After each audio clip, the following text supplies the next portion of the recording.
E aí, galera obscura, tudo beleza? Pessoal, como prometido, o relato comemorativo de 10 mil inscritos. Beleza? Pessoal, é o seguinte, eu vou explicar um pouquinho aqui sobre o relato, tá? Esse rapaz, ele entrou em contato comigo há uns 3 meses atrás. E tá perguntando pra mim sobre lobisomens, né? Ele me mandava e-mails me perguntando, como eu tinha muitos relatos de lobisomem, o tipo de aparição, os tipos de lobisomem. Ele estava muito interessado no assunto. Eu perguntei pra ele o porquê ele era interessado em saber tanto sobre lobisomens. E ele falou pra mim que a família dele era atormentada já há alguns anos por uma fera dessa. Ela não tinha nem dia nem hora para aparecer. Sempre aparecia, rondava a casa, arranhava a porta, andava até em cima do telhado. E diz ele que chegou a ver várias vezes essa criatura, tá? Era um cão negro, grande, olhos vermelhos, bem vermelhos, parecia que estava pegando fogo. E também toda vez que ele ia aparecer, já sabiam, porque um forte odor vinha antes dele fazer barulho, dele uivar. Então eles já sabiam, eles sentiam um forte odor, tipo um odor de carniça, e já sabiam que era dentro de algum minuto. Eles iam escutar ou a porta arranhando, ou o bicho andando em volta da casa, ou andando no telhado, ou rosnando na varanda. Era desse jeito. Eles moravam em uma chácara e acontecia isso. Tá bom? E depois começamos a conversar por WhatsApp. E eu comecei a pesquisar para saber se eu ouvi algum relato de algum lobisomem que tinha esse tipo de aparição frequente numa mesma família. Porque a maioria dos relatos, a pessoa vê ele uma vez, duas na vida no máximo. Quando tá andando, passando em algum lugar, não vê mais. É muito difícil você ver um relato de um lobisomem que fica rondando o mesmo lugar. Levantando a história da família dele, tá? Ele me contou sobre um tio dele. A história que era uma história de família, de um tio dele, que era irmão mais velho da mãe dele. Era o irmão mais velho, eles eram 5 irmãos, ele era o irmão mais velho da mãe dele. E esse tio dele, segundo conta a família, isso é relatos da família, o tio dele tinha feito pacto com coisa ruim, tá? O tio dele fez um pacto. E conversando com ele, eu fiquei sabendo dessa história. Daí ele foi conversar com o tio dele, tá? O tio dele era vivo ainda. Faz pouco tempo que o tio dele morreu, faz um mês mais ou menos. E ele foi conversar com o tio dele, perguntar sobre isso, se era verdade ou não. Tá legal? E tá aqui o relato do tio dele, tá bom? Ele me passou em primeira pessoa, como se fosse o tio dele falando, o tio dele contando pra ele. E eu vou ler agora esse relato pra vocês. Relato fascinante. Nasci em uma cidade pequena do interior de Minas Gerais, em uma família pobre. Meu pai trabalhava muito, mas o que ganhava mal dava para comprar comida. Minha mãe o ajudava lavando roupa e fazendo faxina para as famílias ricas da cidade. Eu tinha mais 5 irmãos. Eu era o mais velho. Ajudava eles como eu podia. Ora olhando meus irmãos e às vezes ganhando alguns trocados engraxando sapatos na praça da cidade. Nossa vida era difícil, mas éramos uma família muito unida e pode-se até dizer feliz, a não ser por mim. Eu não era nem um pouco feliz. Na escola, eu era motivo de chacota por ser pobre e engraxar sapatos. Usava roupas doadas pelas famílias que a minha mãe trabalhava. O pior de tudo, por ser uma cidade pequena, os filhos dessas pessoas estudavam comigo e reconheciam as roupas que eram deles. Daí já pode imaginar o que eu passava. Não tinha amigos. Eu era uma criança solitária. Não me conformava com aquela situação. Meu pai, muito religioso, ia todos os domingos à missa. Eu ia junto, rezava e pedia uma vida melhor para minha família. E foi assim por vários anos. Pedia toda noite em oração para a nossa vida melhorar. Mas a situação não mudava. Larguei a escola para trabalhar e ajudar mais em casa. Mas aquela situação de miséria não mudava. Eu e meus irmãos nunca soubemos o que era comemorar um aniversário e até mesmo o Natal. Eu trabalhava em uma venda. Para quem não sabe, é uma espécie de mercadinho que vende de tudo um pouco. De dia era uma venda, de noite se transformava em um bar.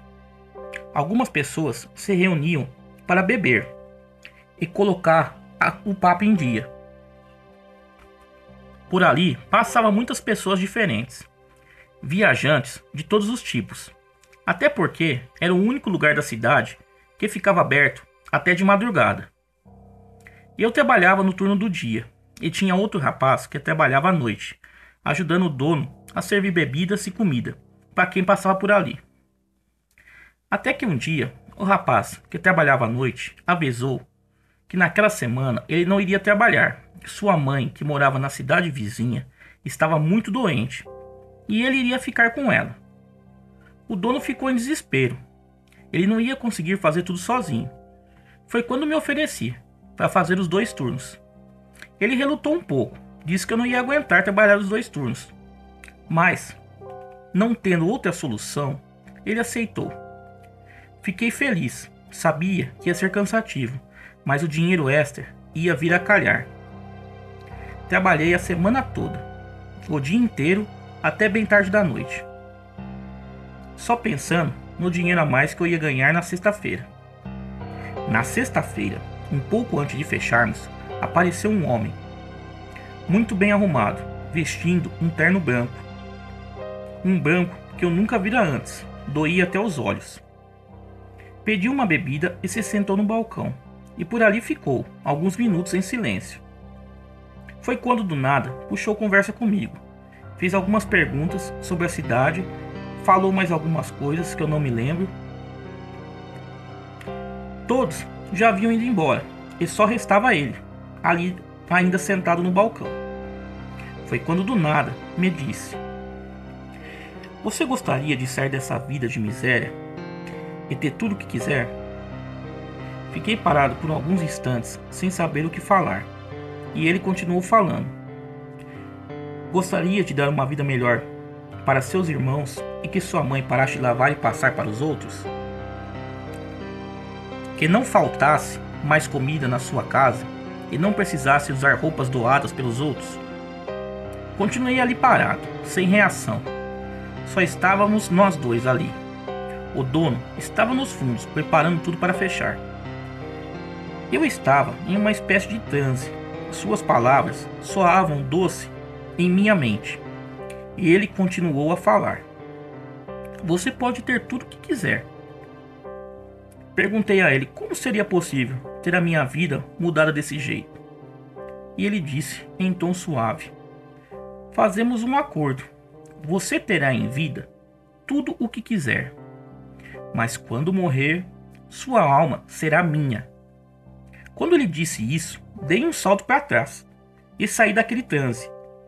"Você tá louco? Que conversa é essa? Vai embora, que já vamos fechar." O estranho se levantou e quando chegou à porta disse: "Pense bem na minha proposta. Sexta-feira que vem passarei aqui de novo, caso você mude de ideia." Pensei comigo.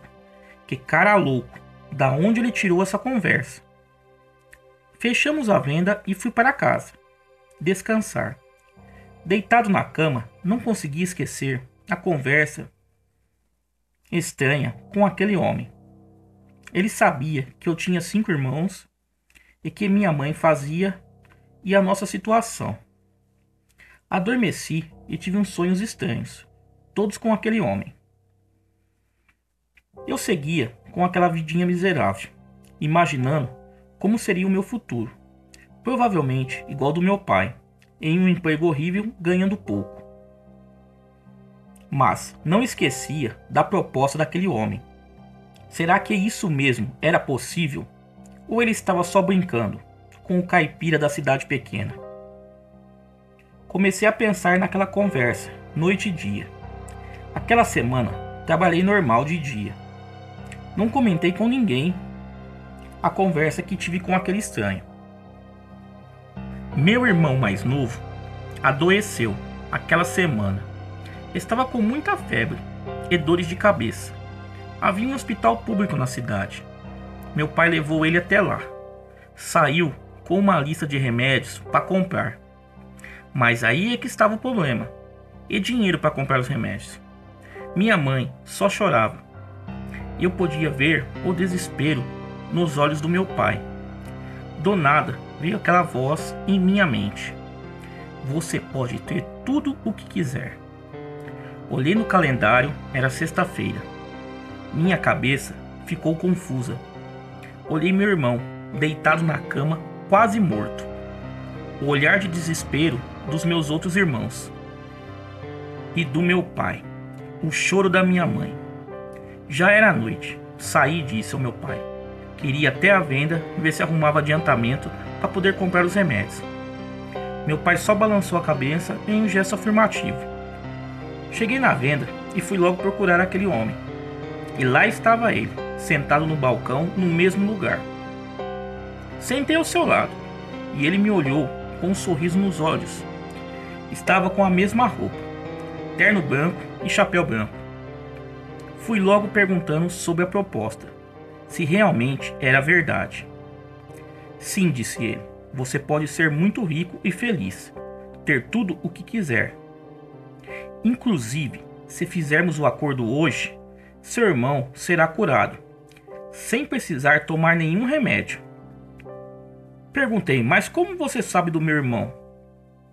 Ele soltou uma gargalhada e disse, eu sei de tudo o que acontece. E vamos logo, vai fazer o acordo ou não? Minha cabeça girava nessa hora. Não sabia mais o que fazer. Se não aceitasse, meu irmão morreria. Criei coragem e disse, está bem, aceito fazer o acordo com você. Ele disse, está bem, nosso acordo é o seguinte, você terá tudo o que quiser nessa vida. Tudo o que fizer você feliz. Mas no dia de sua morte, sua alma será minha. Balancei minha cabeça dizendo que sim. Então ele disse, aperte aqui minha mão e nosso acordo estará selado. Com o coração disparado, apertei a mão daquele homem. Ele segurou minha mão durante alguns segundos e senti minha mão queimar. Larguei a mão dele rapidamente. Minha mão ardia, como estivesse queimada. Saí da venda junto com ele e na porta ele me disse, seja feliz enquanto durar sua vida, pois quando ela acabar, sua alma será minha. E nem pense em desfazer o acordo. Tirou o chapéu em um gesto de despedida e pude ver 2 pontas em sua cabeça, como se fossem chifres. Saí em disparada para casa. No caminho pensei, como sou idiota. Esse homem deve ser algum espertalhão, só querendo brincar com o caipira aqui. Cheguei em casa e vi meu pai e minha mãe contentes, dando risada. Estranhei, como pode estar assim, devido à situação do meu irmão. Foi quando me disseram, seu irmão melhorou, de repente. A febre e a dor passou. Está brincando lá no quarto, com os outros irmãos. Fiquei parado na frente deles, sem saber o que fazer. Aquilo tudo era verdade, mas eu nunca poderia falar para eles o que aconteceu. O que pensariam de mim? Vendi realmente minha alma. A partir daquele dia, tudo mudou em minha vida. Do nada, as coisas começaram a melhorar. Em casa, meu pai foi promovido no serviço e começou a ganhar mais. Minha mãe já não precisava mais trabalhar. Foi quando também conheci minha futura esposa. Ela havia se mudado há pouco tempo na cidade. Seu pai comprou uma fazenda enorme lá e me contratou como administrador. Foi quando a conheci e começamos a namorar. Uma moça linda. Nunca em minha vida imaginei namorar com uma moça linda daquele tipo. Ela era filha única e seu pai tinha muito luxo com ela. Nem sei como deixou namorar com ela. Um funcionário da fazenda. Aliás, sabia sim. Aquele homem de branco disse que eu teria tudo o que eu quisesse. E ela era o que eu realmente queria. O tempo foi passando. Se casamos e tivemos 2 filhos. Meu sogro faleceu e aquela enorme fazenda ficou aos meus cuidados. Levávamos uma vida super luxuosa e feliz. Uma vida que nunca imaginei que teria. Só que uma coisa me incomodava. O que seria de mim quando morresse? O que aconteceria com minha alma?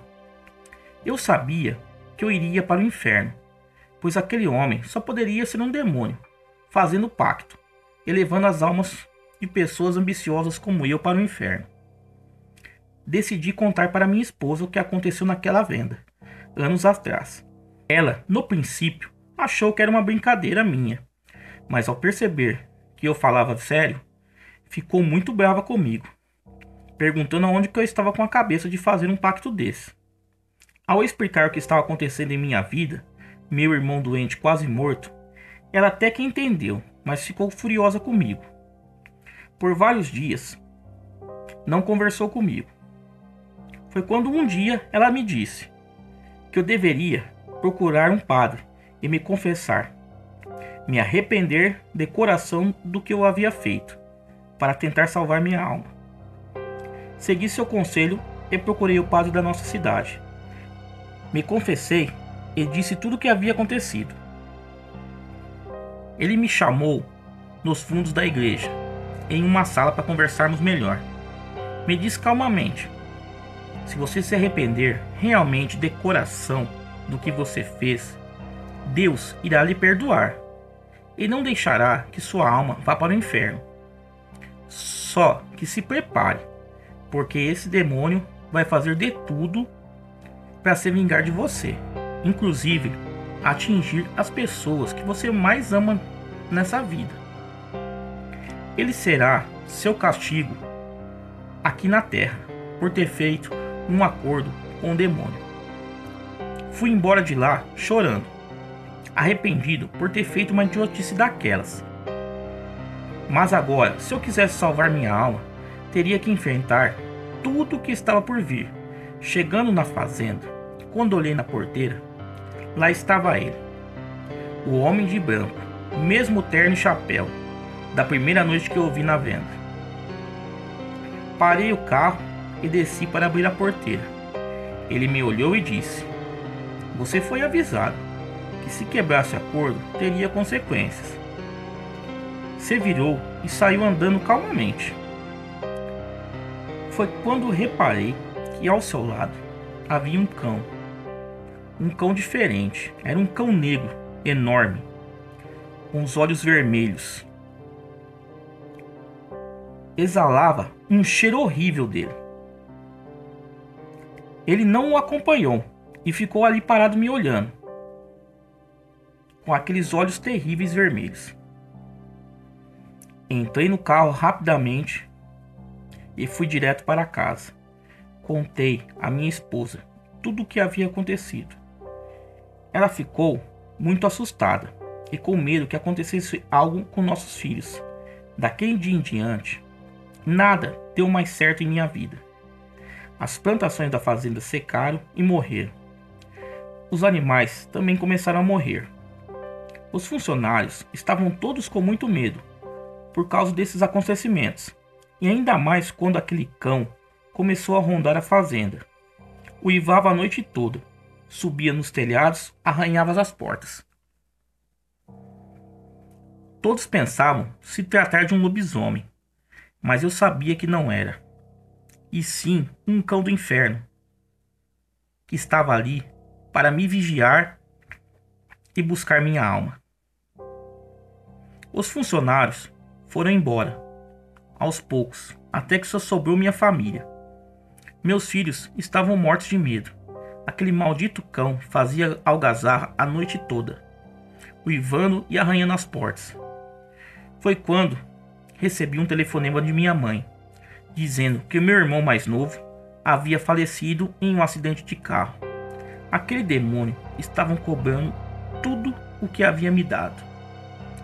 Por fim, tivemos que sair da fazenda. Ninguém a queria comprar, pois nada nascia mais naquelas terras.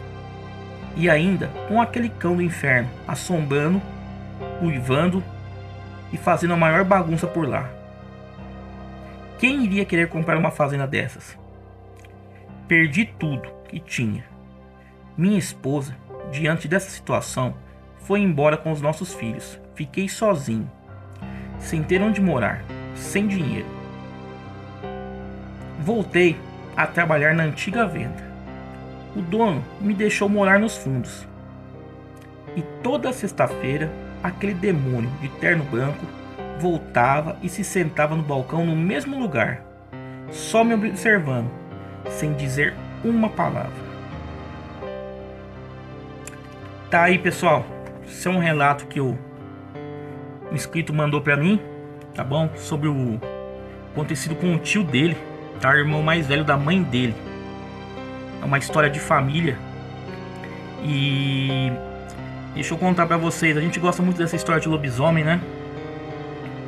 E foi por isso que ele me procurou, pra ver o que eu conseguia descobrir sobre o bicho pra ele.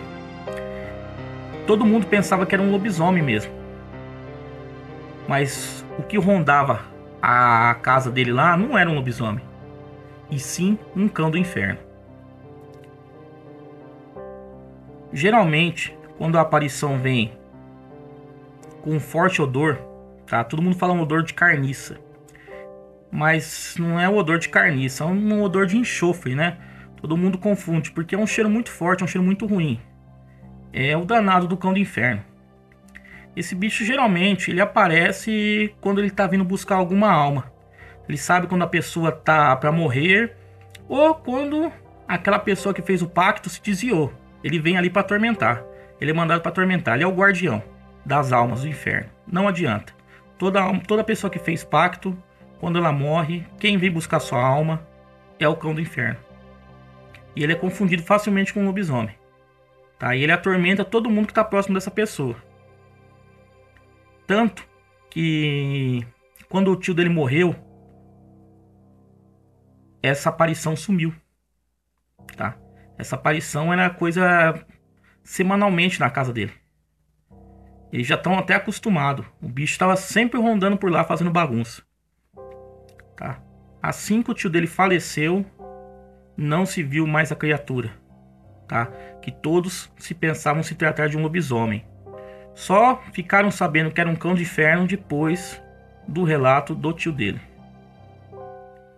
Porque essa história era contada pela mãe, a avó dele. Só que ninguém dava muita importância. A mãe dele sabia da história também, só que a mãe que contava, a avó dele que contava, então eles achavam que era coisa de família. Mas quando o tio dele morreu, sumiu a aparição. E ele, um pouco antes do tio dele morrer, ele conseguiu esse relato do tio dele, tá? Ele guardou e enviou pra gente aí, pra compartilhar aqui no canal. Tá legal, pessoal? Espero que tenham gostado e até o próximo relato.